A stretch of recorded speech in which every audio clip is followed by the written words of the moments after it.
Bonjour, bonjour. Je suis Olivier Eufel, conférencier, formateur et consultant en qualité de vie au travail, bonheur au travail et coopération. Je suis associé et fondateur de Novéquilibre et associé de la Manufacture Coopérative. Je suis également responsable éditorial du site internet laqvt.fr, site historique de la qualité de vie au travail que nous avons ouvert presque jour pour jour il y a maintenant 6 ans. C'était en juin 2011. Je vous présente un diaporama sur une idée que nous promouvons depuis quelques années, l'attention réciproque. On pourrait aussi appeler la symétrie des attentions, appellation d'ailleurs que nous avons utilisée initialement, mais que nous avons changé car symétrie des attentions est une marque déposée par une entreprise. Nous avons posé l'attention réciproque sur laqvt.fr comme préalable de l'amélioration de la qualité de vie au travail et j'utiliserai le sigle QVT pour la suite de mon propos pour qualité de vie au travail. Ce diaporama est dédié aux enjeux de l'attention réciproque. Un deuxième diaporama aborde de multiples façons de la concrétiser. Vous pouvez largement partager, utiliser cette vidéo et ce diaporama. Ils sont publiés sous licence Creative Commons selon la règle suivante. Si vous voulez réutiliser cette matière ou une partie de cette matière, il suffit de les attribuer à Olivier Eufel pour laqvt.fr Novéquilibre et de les distribuer selon les mêmes termes de licence. Partons d'un point de départ qui est le plus éloigné de ce que j'appelle l'attention réciproque et que je définirai plus loin dans ce diaporama, c'est l'ignorance de l'autre. Il existe, j'en ai conscience ou pas, mais mon attention n'est pas portée sur lui. J'ai représenté cette situation par deux fourmis. La bleue, c'est moi, l'orange, c'est l'autre. Et mon attention est représentée par la longue vue bleue, je regarde les choses de loin et pas dans sa direction. Le stade un peu plus avancé consiste à prendre conscience, à découvrir qu'autrui existe. Quand je dis autrui, ce peut être une personne, mais l'idée est la même pour un groupe de personnes, une entreprise, une région, un pays, etc. Puisque tu existes et que je vais porter attention à toi, je vais baisser ma longue vue bleue dans ta direction. Je te vois ainsi, de loin, ce qui va constituer ma vision sur toi. Une vision qui a la particularité d'être distante et déformée. Je reste donc plutôt centré sur moi. À noter que tu n'as pas forcément conscience que je te prête cette forme d'attention. Si je suis dans mon canapé en train de regarder le journal télé et que je vois un reportage sur un bateau à la dérive, surchargé de personnes en train d'être sauvées alors que le bateau menace de couler, la caméra va zoomer sur le visage d'un enfant, je le vois, de loin, avec des émotions qui surgissent, et toi, enfant en train d'être sauvé, tu ne sauras pas que, personnellement, je t'ai vu. Je dis que la vision est déformée, pourquoi ? Et on va revenir à un contexte d'activité, qu'elle soit professionnelle ou autre, comme par exemple celle d'un bénévole dans une association ou un parent engagé dans des activités liées à ses enfants. La première raison de la déformation de la vision est l'effet iceberg sur la liste des tâches. Pourquoi iceberg ? Parce qu'à l'image d'un iceberg, il y a la partie émergente et la partie immergée. Émergée, c'est la liste des tâches qui, de mon point d'observation, constitue ta réalité de travail. La surface de l'eau représentant ma conscience de ta réalité du travail. Et puis, immergée, se trouve la liste de toutes les tâches que je ne vois pas et peut-être certaines dont je n'imagine même pas que tu puisses prendre en charge. Je prends l'exemple du boulanger chez qui j'achète mon pain. D'après moi, tu pétris, tu façonnes, tu fais cuire, et je pourrais en fait découvrir que, en plus, tu sélectionnes les farines, tu négocies avec les fournisseurs, tu réceptionnes la farine, tu règles les outils de production, tu gères les stocks, tu anticipes la production en fonction du jour, tu gères la compta, tu gères les ressources humaines, etc., etc. Qu'est-ce qui favorise l'effet iceberg ? Je vous propose 4 raisons. La première, ce sont les stéréotypes sur les métiers et sur les fonctions à l'intérieur de l'organisation dans laquelle on travaille. Et les stéréotypes, il y en a des dizaines et des dizaines. Dans telle profession, ce sont des voleurs, telle autre profession, on sait tous qu'ils se la coulent douce, pour une autre, ils jouent perso, ils n'en ont rien à foutre des autres, etc. Ensuite, il y a une sacrée bonne et énorme raison, le PFT, le putain de facteur temps, sigle que j'ai introduit en décembre 2016 à l'occasion d'un article sur la QVT.fr qui était intitulé PFT, QVT et temps sur la table. Ce putain de facteur temps qui nous fait dire désolé, je n'ai pas le temps de m'intéresser à ton problème maintenant, mais promis, hein, on va en reparler bientôt, ou pas. Troisième raison, l'égocentrisme qui crée un déficit d'empathie et donc on n'a tout simplement pas l'élan ni l'envie de nous intéresser à autrui. Et la quatrième raison, qui vaut son pesant de cacahuètes, la comparaison biaisée. Alors, qu'est-ce à quoi? C'est une tendance assez culturelle et répandue à vouloir comparer de manière systématique, automatique, les côtés négatifs de ma vie au travail par rapport à tous les avantages que toi, tu peux avoir dans ta vie au travail. On oublie donc tous les avantages que moi, je peux avoir et tous les problèmes et inconvénients de ta vie au travail. Alors forcément, autant le dire tout de suite, tu es avantagé par rapport à moi et je dirais même outrageusement et insupportablement avantagé. Et évidemment, ça n'est pas étonnant que je ne sois pas amené à vouloir porter attention à toi, puisqu'en fait, ce serait plutôt à toi de porter attention à moi. Voyez en quoi ce piège cognitif est redoutable et j'imagine que vous pouvez entendre ce type de raisonnement comme moi à longueur de journée autour de vous. Il n'y a pas que l'effet iceberg sur la liste des tâches qui déforme la vision. Il y a aussi la durée des tâches qui subit un effet de distorsion. Selon mon point d'observation, c'est clair que pour moi, que telle tâche dure 5 minutes, en réalité, peut-être qu'en fait, c'est 3 fois plus. Je reprends mon exemple avec le boulanger. D'après moi, tu pétris pendant 10 minutes. Tu fais cuire un pain pendant 30 minutes. En réalité, si je m'intéressais plus à ton travail, je pourrais découvrir que tu pétris pendant 20 minutes et tu fais cuire pendant... en fait, ça va dépendre de la taille du pain, entre 20 à 50 minutes. Il y a une troisième raison à la déformation de la vision, et je fais appel à la loi du 80-20 ou principe de Pareto pour un phénomène moins évident à appréhender. D'après moi, et si je te demande où tu en es dans ton travail et que je perçois que le niveau d'achèvement est bientôt terminé, ici disons justement 80%, je vais penser que les choses sont linéaires. Si tu as passé 8 heures, il t'en reste 2 pour terminer. Alors que les choses ne vont pas se dérouler du tout comme ça. En fait, pour faire 80% de l'achèvement du projet que tu mènes, ça a super vite avancé jusque-là, mais pour les 20% restants, ça va être beaucoup plus long. Tu as passé 8 heures, il t'en faudra 32 heures de plus pour terminer. Donc en fait, ton projet n'aura pas duré 10 heures, comme j'aurais eu tendance à le penser, mais 40 heures, soit 4 fois plus. Ceux qui ont vu la construction puis la finition d'une maison sauront de quoi je parle. Cette loi du 80-20 est un classique de la gestion de projet. Et pour revenir aux enjeux de cette déformation, vous allez vite comprendre là où je veux en venir. Si je pense que tu vas réaliser une activité pour moi qui va durer 10 heures et qu'en réalité tu en prends 40 heures, comment dire, le moins qu'on puisse dire, c'est que premièrement, je ne vais pas être content et deuxièmement, je n'aurai vraiment pas envie de t'envoyer un signe de reconnaissance positif.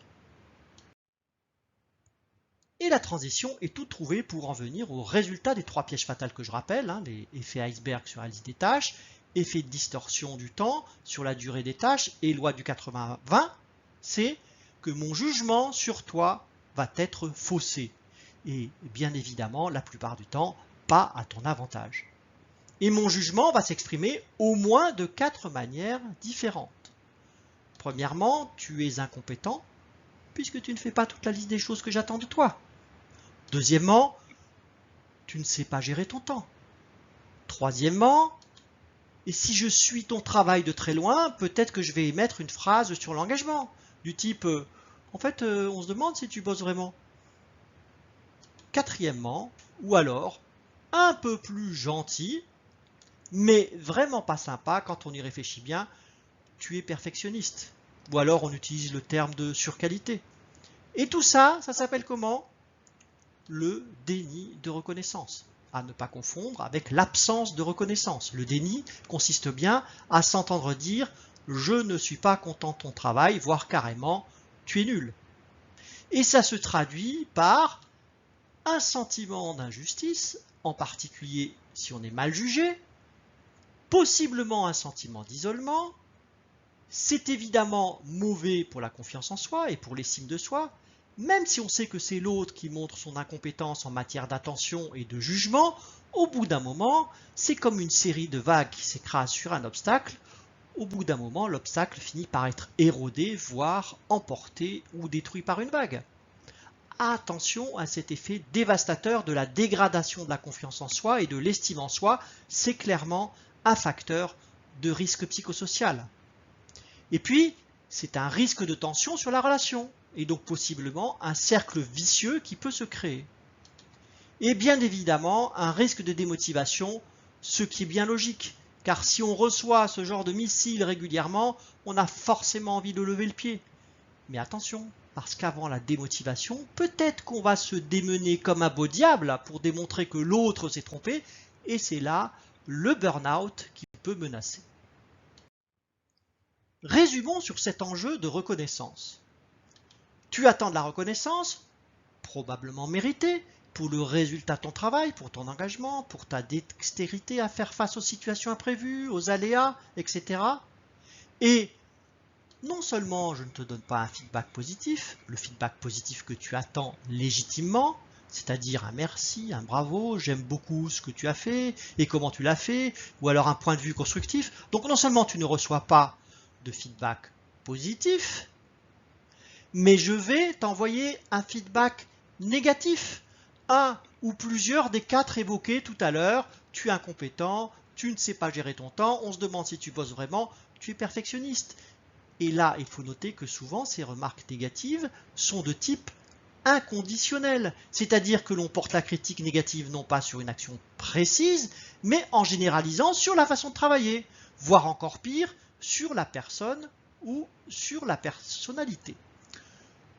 Ce qui est bien pire d'un point de vue psychologique. J'ouvre une parenthèse liée à l'actualité toute récente du ranking forcé dont le groupe Sanofi est soupçonné par une équipe de Radio France et par le délégué syndical Force ouvrière de Sanofi.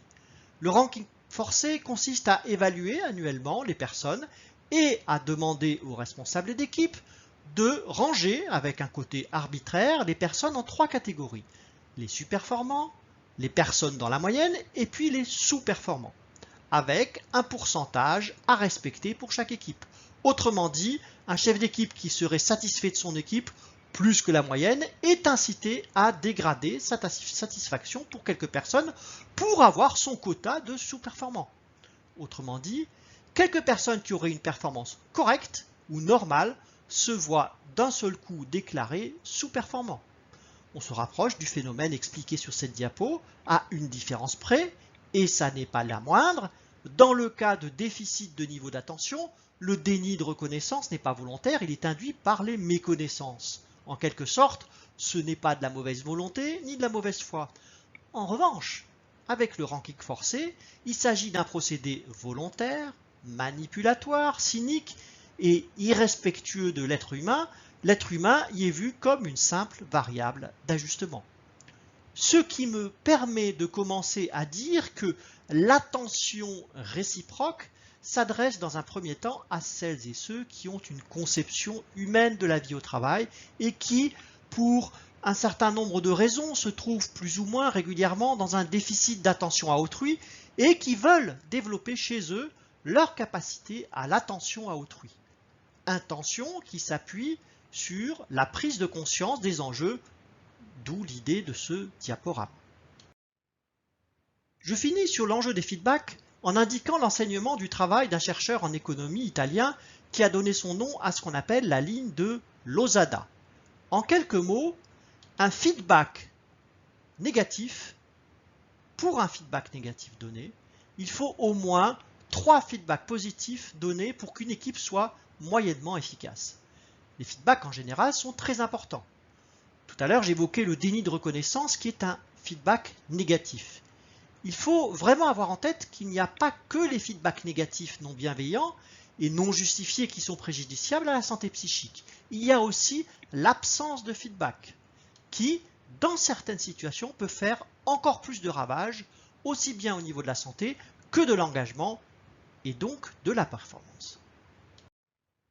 Pour terminer sur le sujet de la reconnaissance, donc, un enjeu central de la reconnaissance qui émerge, c'est celui de réduire les méconnaissances. La reconnaissance étant elle-même un enjeu central de la qualité de vie au travail, de la performance économique et de la qualité. Donc la réduction des méconnaissances est un immense enjeu dans les organisations, je dirais même probablement un véritable défi. Sur quoi portent à la fois les méconnaissances et le déficit d'attention? Sur la réalité, et y compris sur les problèmes que tu es amené à rencontrer, ceux qui te bloquent ou qui constituent un caillou dans une de tes chaussures. Dans cette réalité, il y a une dimension essentielle, ta santé physique, psychique et sociale. D'ailleurs, quelle est la première chose qu'on dit quand on se croise après s'être dit bonjour, et même quelquefois à la place de dire bonjour? Ça va? Le problème, c'est que souvent, c'est devenu un automatisme et on dit « ça va » sans même écouter la réponse. La réalité, ce n'est pas la seule méconnaissance. Il y a aussi ta perception de la réalité et ça n'est pas la même chose. Deux personnes face à la même situation de vie au travail ont des perceptions différentes de cette réalité. C'est aussi de comprendre quelles sont tes émotions face à ta vie au travail, face aux situations que tu vis. Et puis, il y a également des méconnaissances sur les aspirations, les besoins, les attentes. Peut-être que pour toi, ce sera de continuer à avoir les mêmes conditions parce qu'elles sont bonnes. Peut-être que tu es en attente d'amélioration de ces conditions. Peut-être que tu aspires à être plus acteur des prises de décision. Ce peut être une envie de changer car tu considères avoir fait le tour de ta fonction ou de ton métier. Venons-en à l'idée d'attention réciproque, dont le premier enjeu est celui de réduire les méconnaissances qui sont à l'origine de beaucoup de dysfonctionnements et de problèmes de santé. Il s'agit d'un premier mouvement, celui de me mettre en quelque sorte à la place où tu te trouves pour comprendre ta réalité. On voit ici la fourmi bleue se mettre à la place de la fourmi orange. Donc, je viens vers toi, là où tu te trouves, et je vois ma vision de ta réalité. Rectificatif, c'est la vision que je vois si je me mets à la place où tu te trouves avec ma propre perception. C'est un premier mouvement, mais on peut le prolonger. On doit pouvoir faire mieux. Eh bien, faisons mieux. Je peux aller plus loin et c'est ce que fait la fourmi bleue. Elle utilise la longue vue de la fourmi orange. Donc, j'emprunte ton point de vue. Ce qui me donne la vision que je vois si je me mets à la place où tu te trouves et si j'essaye de me mettre dans ta façon de percevoir les choses. Et en faisant cela, voici quelques impacts positifs. Je t'envoie plusieurs signes de reconnaissance. Tu existes et je m'intéresse à toi et à ton environnement. Tu es confronté à une réalité objective difficile, si c'est le cas, et je m'y intéresse. Je reconnais tes émotions. Je m'intéresse à tes aspirations, tes besoins du moment, et peut-être que je vais t'aider ou te soutenir. Donc voici l'idée générale de l'attention réciproque. C'est que à la fois je m'intéresse à toi, à ta réalité, à ta santé, à ta perception, à tes aspirations, et en même temps, réciproquement ou symétriquement, tu fais la même chose avec moi. Le mouvement part de moi et je t'invite aussi à jouer la carte de cette attention. Balayons un certain nombre d'enjeux ou de situations auxquelles l'attention réciproque permet de répondre ou de mettre de l'huile dans la mécanique. Le premier est celui de faciliter l'expression de la gratitude. En effet, ce schéma montre que l'expression de la gratitude passe par un processus dont la première étape est l'attention. La gratitude naît de l'attention. Quand on ne porte pas attention à quelqu'un, à une situation ou à un paysage, on ne peut ni l'apprécier et encore moins exprimer de la gratitude à celle ou celui à qui on peut attribuer ce bon moment. L'attention réciproque démultiplie l'attention et donc mécaniquement la gratitude. Elle favorise la réciprocité en la matière et crée un cercle vertueux pour l'attention et la gratitude. En notant bien que, bien entendu, l'expression de gratitude est une des modalités de la reconnaissance et en rappelant que l'attention réciproque vise notamment à améliorer la reconnaissance. Deuxième intérêt de l'attention réciproque, c'est d'aider à réduire l'asymétrie entre parties prenantes. Alors qu'est-ce que l'asymétrie? Ça concerne typiquement des situations de travail comme celle-ci. Je suis le client et tu es le fournisseur. Je suis le chef et tu es l'équipier. Je suis l'administrateur de l'association et tu es salarié de l'association. Je décide et je te demande de faire ou je te donne des orientations. De ton côté, tu fais.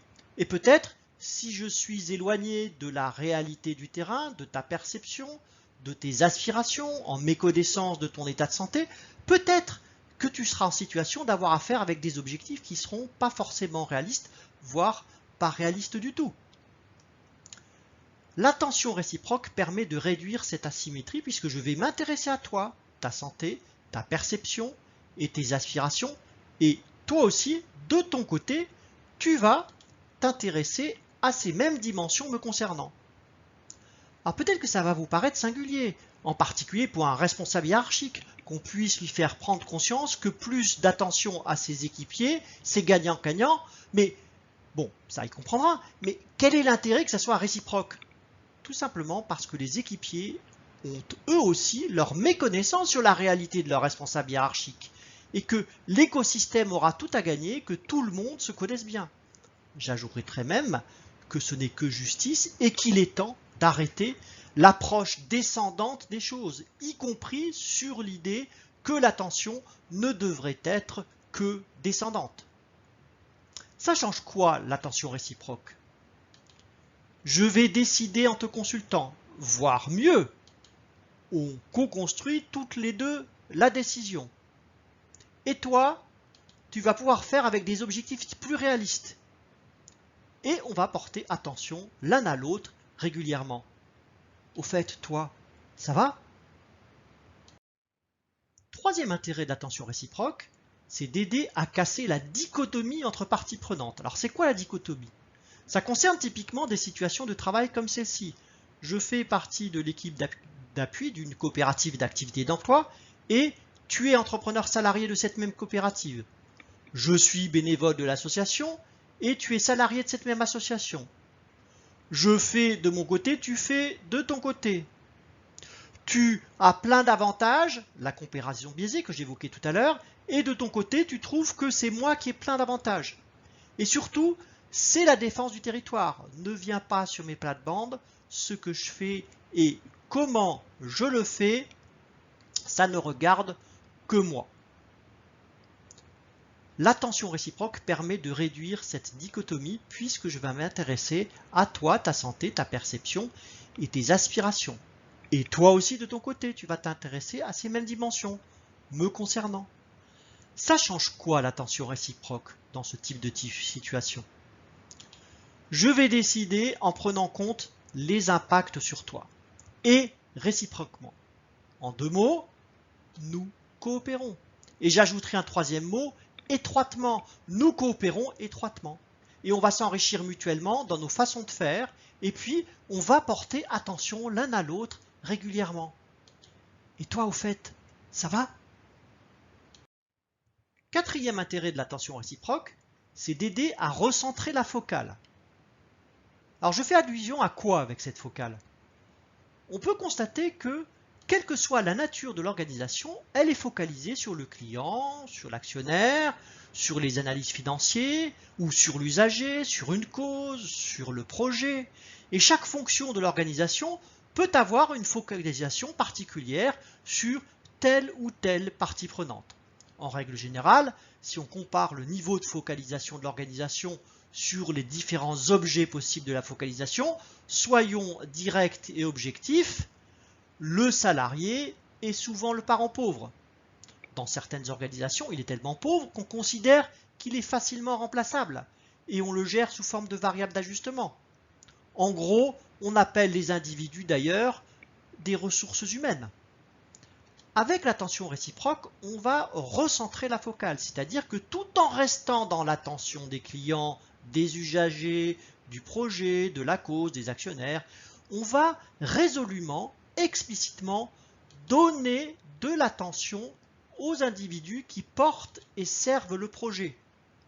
J'ai mis une flèche plus épaisse, non pas forcément pour dire que ce doit être plus important, bon, ce qui est ma propre conviction, mais déjà qu'il faut se mettre en marche et donc porter un effort particulier sur cette attention, et cette attention réciproque entre en résonance avec un principe tout simple et ô combien aligné avec les lois de la nature: la bien-portance du projet, de l'organisation, passe bien par la bien-portance des individus qui la servent.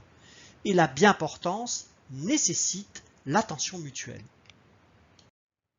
Cinquième intérêt de l'attention réciproque, c'est d'aider à passer d'un cercle vicieux à un cercle vertueux. Alors le cercle vicieux, quel est-il? Il s'agit de celui basé sur l'égocentrisme, aussi bien au niveau individuel que collectif, qui crée des méconnaissances, comme je l'expliquais tout à l'heure. Ces méconnaissances induisent de la comparaison biaisée et de la compétition qui entraînent de la méfiance et de la défiance, et donc un renfermement. La logique est de créer de la valeur pour moi, ou pour nous au niveau collectif, sans considérer les intérêts, besoins et aspirations d'autrui. Et quelquefois c'est pire. La valeur se crée volontairement et de manière calculée sur le dos d'autrui. Ce sont clairement des comportements déloyaux, possiblement malhonnêtes et illégaux. Sur le dos des consommateurs, par exemple le scandale du dispositif sur les voitures Volkswagen destiné à tromper les tests anti-pollution, d'ailleurs aussi sur le dos des États. Un autre exemple, l'obsolescence programmée. Ce peut être aussi sur le dos des salariés, avec des coupes sombres dans des effectifs alors que l'organisation fait des bénéfices. Ça peut être sur le dos des riverains, quand des industries déversent en douce dans l'air ou dans l'eau des déchets ou résidus polluants. On est bien donc dans l'absence totale d'attention. L'attention réciproque est le support d'un changement de logique. C'est le point de départ d'un cercle vertueux qui facilite la connaissance, l'interconnaissance et la reconnaissance, avec une invitation et une incitation plus forte à la coopération qui va mettre ou remettre dans la confiance dans le système. Confiance qui fera qu'on sera plus à l'aise pour exprimer sa réalité, ses perceptions et ses aspirations quand on sera l'objet d'attention d'autrui. C'est une approche qui est résolument gagnant-gagnant. Le sixième intérêt de l'attention réciproque est de mieux appréhender et d'aborder un triangle, celui qui fait relier étroitement la performance économique, la qualité et la qualité de vie au travail. Il s'agit de comprendre en quoi les pratiques managériales peuvent cibler à la fois la performance économique, la qualité ayant elle-même à la fois un impact sur la performance et à la fois un impact sur la qualité de vie au travail à travers ce qu'on appelle la qualité du travail, ce qui correspond à la fierté de ce qu'on fait. Les pratiques managériales peuvent enfin cibler la qualité du travail, par exemple par un management, par la confiance, un management participatif avec plus de reconnaissance, etc. Et l'amélioration de la QVT a une influence positive sur la performance du fait d'un meilleur engagement. Un renforcement positif ou négatif existe bien entre la performance économique et la QVT d'une part, et entre la QVT et la qualité d'autre part.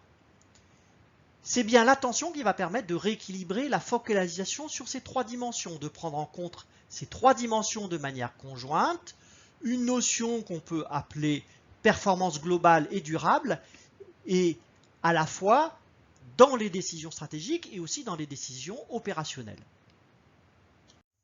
J'ajoute quelques mots sur la qualité du travail. C'est un concept porté par Yves Clos, professeur du CNAM depuis quelques années.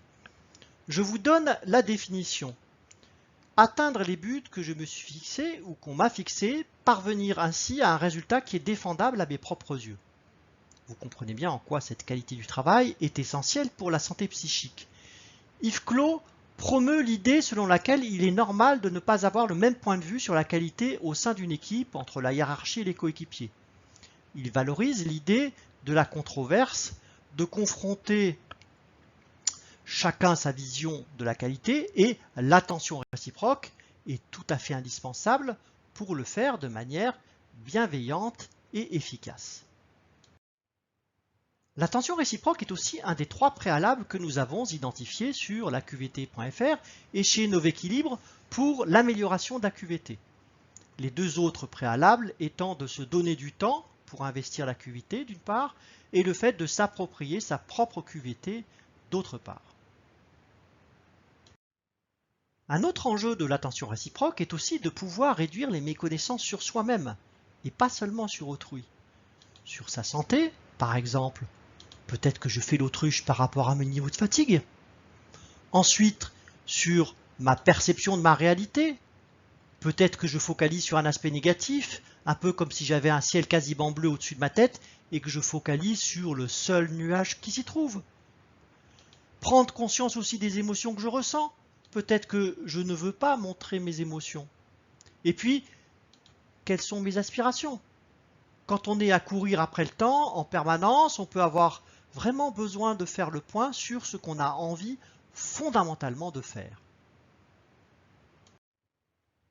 Ce qui me donne une transition avec un autre enjeu, et là je vais me référer à la théorie U, méthode créée par Otto Scharmer, chercheur au MIT.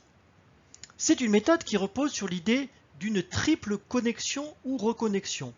La connexion avec sa nature profonde, la connexion avec les autres, la connexion avec la planète dont nous faisons partie intégrante. Il a identifié plusieurs types d'économies qui se sont développées dans l'histoire.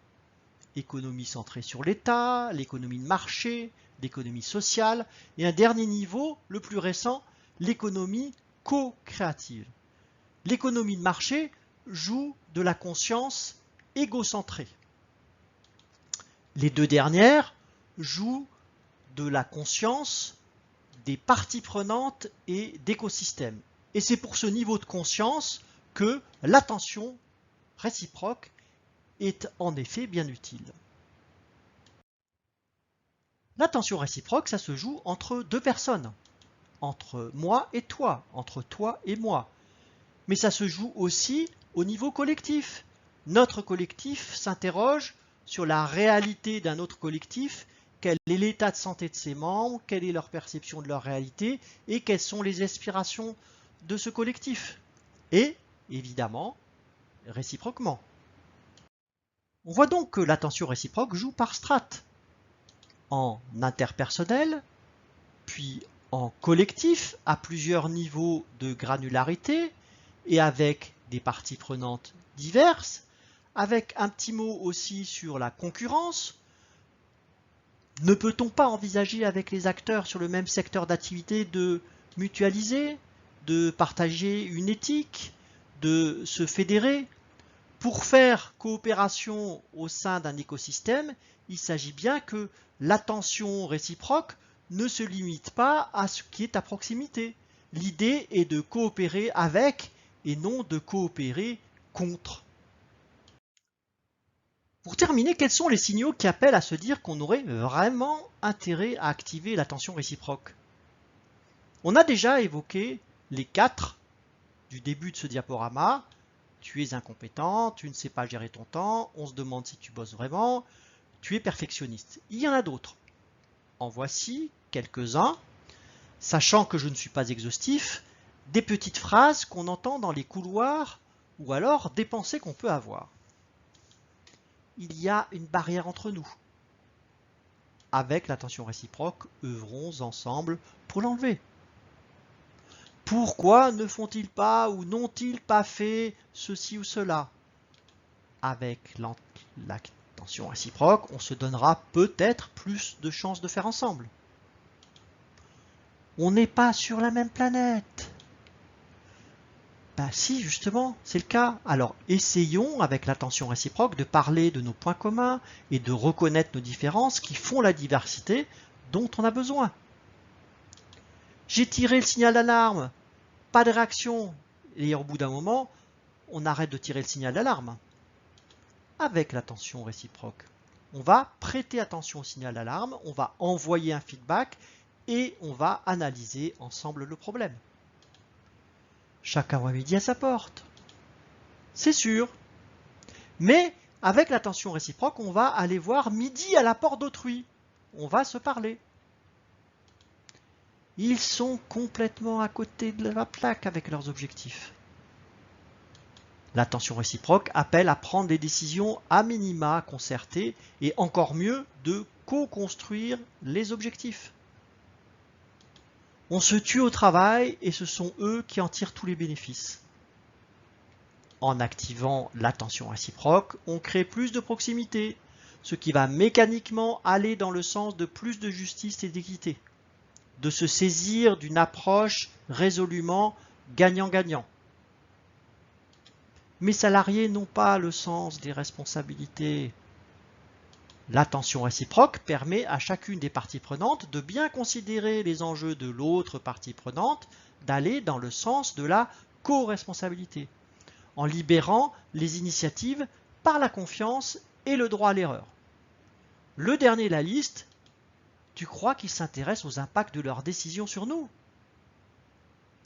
L'attention réciproque permet d'appréhender, de s'intéresser aux impacts de nos décisions sur autrui.